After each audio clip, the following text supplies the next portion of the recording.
Okay, I'm excited for this one. I know you guys are too. Very, very highly anticipated Mini GT. Ever since it was put on pre-order, people have been really looking forward to that. And we also got this one.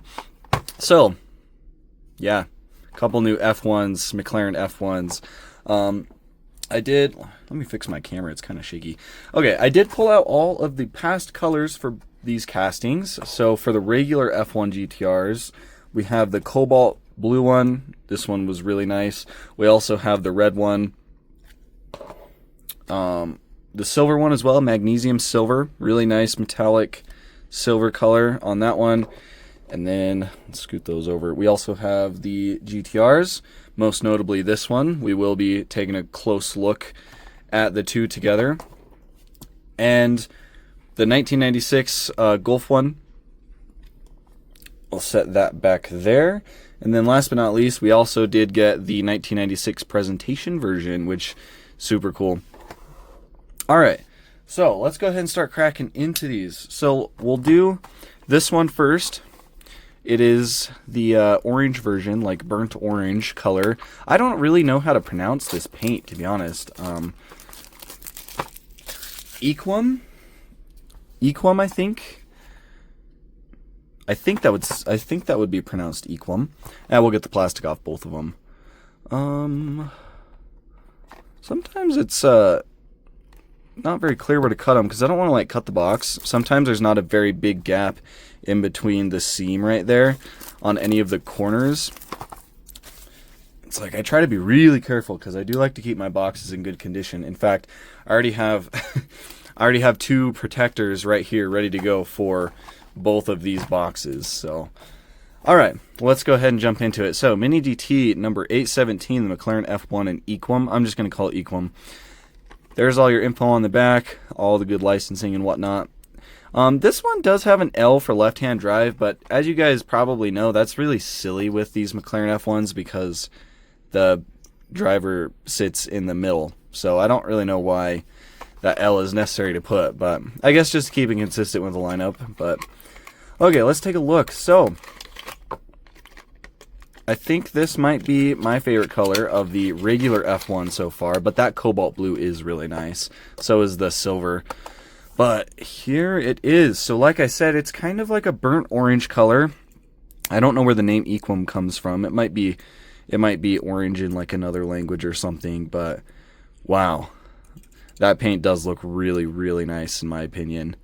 Just nice, like nice metal flake in the paint, but it's also kind of subtle, and it's very pretty.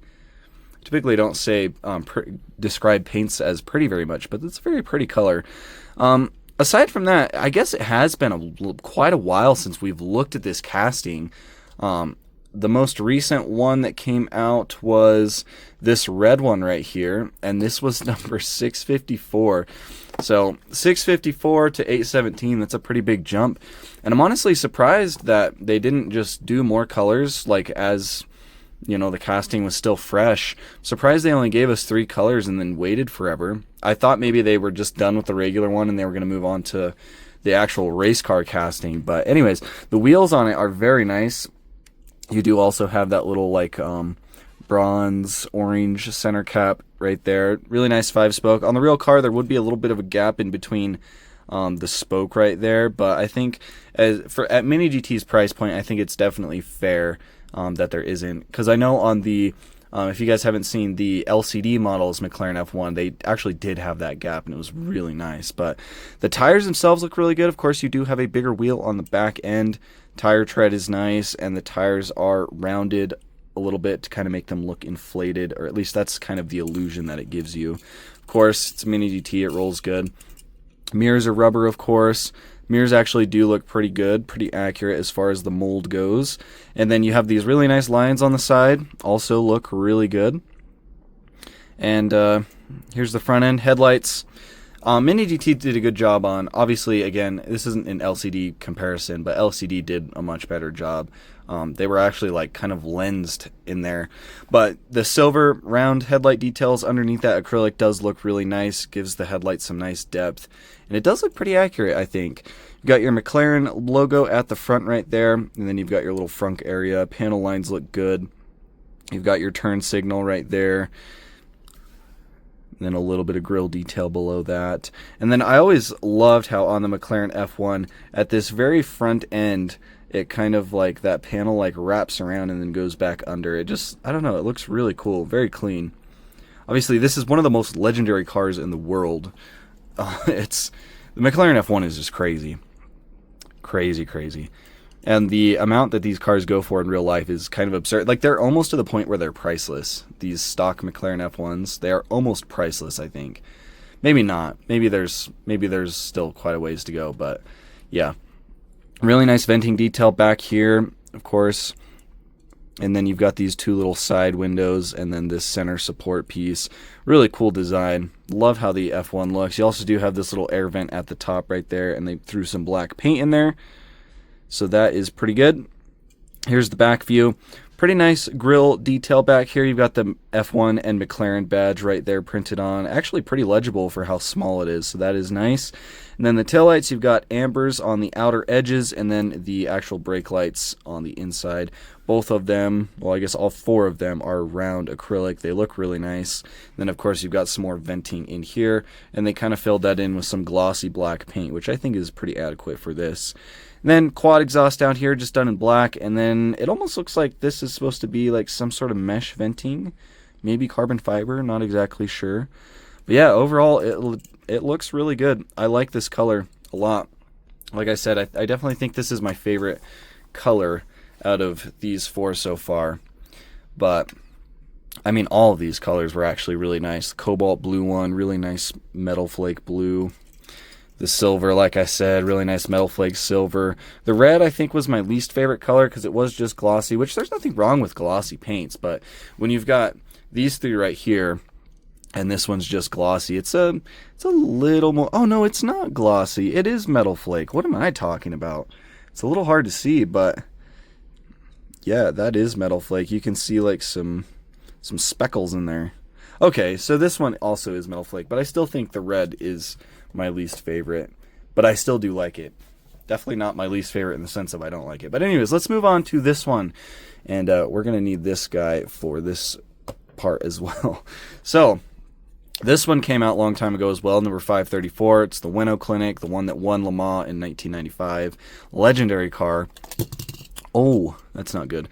And this one was really well done. The tampos and everything look super awesome. You had the Michelin Pilot SX tire printing. Very nice done, Mini DT. In fact, I believe this one was actually on my top 10 list for 2023. First year we did the channel was 2023, so I did a top 10. Pretty sure this one was pretty high up on that list. So, yeah, but yeah, number 534, and now we haven't... Actually, no, we got...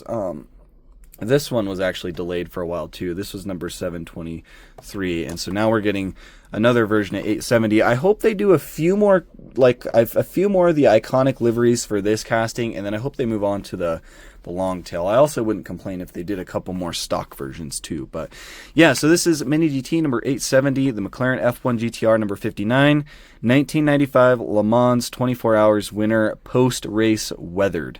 So, super cool. I love it when Mini DT does stuff like this. They did one in the Lancia Delta box set as well, where it had like all the dirt on it. Super cool. Really cool. They also did a Land Rover, one of the Camel Trophy cars. They did one of those like super dirty too. So I really like when Mini DT does this kind of thing. But yeah, there's all your info on the back. Of course, your 24 hours Le Mans licensing, McLaren. Again, this one says left-hand drive. It literally doesn't matter. But let's take a look at it. So, I have seen some photos of this, kind of unwillingly, and some people were a little confused, and I'll show you why right now. And I can't really tell if it's accurate. So, here is the car. As you can see, all that beautiful, like, paint is gone, and it's kind of just, like, doled over, super dirty. All the logos on the side and stuff are just real black and grimy. obviously from racing for 24 hours. The windshield banner is like chipping off, which actually that part is super accurate. But you'll notice the roof is actually not different. So here's the regular version. The roof is not weathered. It's really hard to tell from photos if that's accurate or not. And, you know, I was kind of thinking about it. I'm like, okay, well, I guess the roof would probably be the place on the car that gets the least amount of, like weather, I guess, or the least amount of like damage, you know, that sort of thing. But it also kind of just looks a little too shiny. But Mini GT, especially when they do stuff like this, they're usually pretty dang accurate with how they do things, so I would imagine this is probably accurate. I don't know that the paint that they use on this particular model is super accurate, so maybe that kind of plays a part in it, but I also did, I don't remember who did the model, but somebody on Facebook shared a photo of a 1/18 scale version of this, the weathered version. It might have been a TSM actually, an old TSM. And the roof was kind of weathered like the rest of the car. So I'm not exactly sure what happened there, but I do think that this looks absolutely incredible the way it is though. But yeah, same exact casting, so you do still have the Michelin Pilot SX printing on the wheels, except of course it's like weathered, they're faded. You got the red center caps, which are also kind of faded. And then the blue on this side, again, nice and faded. So really cool. Wheels are awesome. You got just a really nice racing 5-spoke. Of course, they are kind of doled out as well. We've got Kenwood, McLaren, all kinds of, you got ASICs. Lots of cool stuff on the side right there. Of course, the Ueno Clinic Tokyo main sponsor. Names of the drivers right there. Then you've got your 24-hour Le Mans stickers on the top. Just looks so nice. I love this. Michelin Man right there. Front venting looks good. Headlights. It would be cool if the headlights were a little cloudy, but maybe headlights don't get. I'm sure there'd be a bunch of bugs on the headlights. Definitely don't want like bug grime on a model car, I don't think. Maybe that'd be a little too unattractive, but you've got your little auxiliary lights right here. Maybe those are fog lights right in the center. You've got that little vent there as well. Just, oh my gosh, it looks so good. I'm definitely happy with how this one turned out. Here's the view from this side. British flags are kind of tarnished and worn a little bit. Just looks awesome. Carbon fiber on the rear wing, of course. I believe the old one had that as well. It sure did.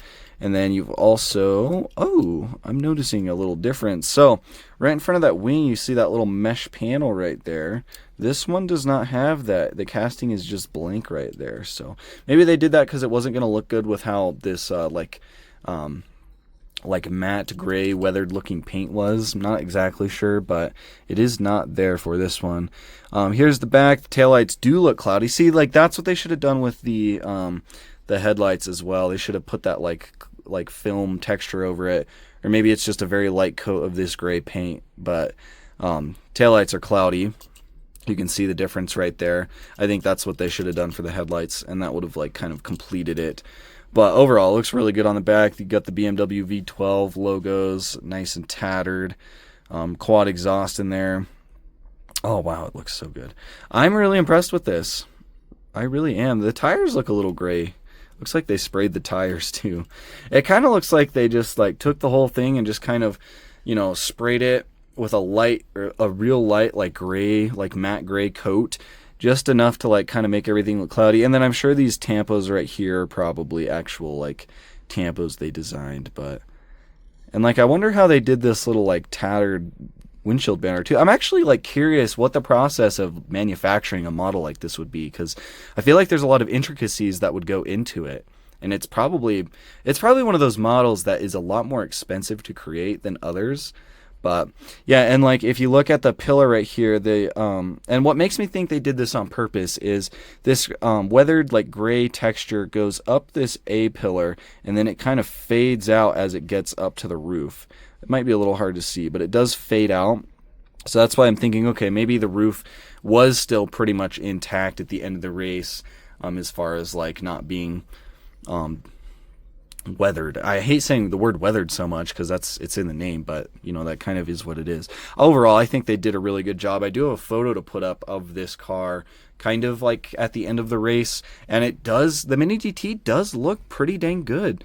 Like, I think they did a good job at capturing that post-race look. So I'm very impressed. We need more stuff like this for Mini GT, and above that, we need more of these F1 GTRs, and then they need to do some F1 GTR longtails.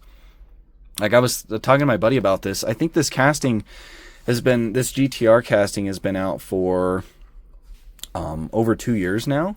And we've gotten these and there are some differences between these castings. There are some details that are a little bit different between them. But we've only gotten 3 unique liveries for the F1 GTR. We got the presentation version right here. Then we got the Weno Clinic, which is arguably the most iconic. And then we got the Gulf one, which had some differences. And I don't really count this as like a new version, because this is just the number 59 winner, but weathered. So I don't really count that. But yeah, we definitely need more of those. Yeah, and before I forget, let me throw up a picture of this Yquem version of the F1 as well. I know that there's tons of pictures of this. And yeah, I think Mini GT did a good job with this paint too. So, but yeah, before I let you guys go, let me kind of give you guys a quick like side by side with the 2 versions. I know this older one, the number 534, is actually pretty expensive now, hard to find. So if you guys are if you missed out on that and you are wanting this version of the F1 in this livery, definitely do not wait to pick this thing up. This thing is going to sell out fast, I think. But that's just my advice. If you want a Weno Clinic F1 from Mini GT, get the weathered version now. Don't regret it later. But yeah, it's such a stark contrast between the two. I love it. These are the kind of models that look really nice sitting next to each other. But yeah, you guys will have to let me know what you think. Did Mini GT do a good job with the weathered pattern? I think they did. As always, I appreciate you guys watching, and I'll catch you in the next video.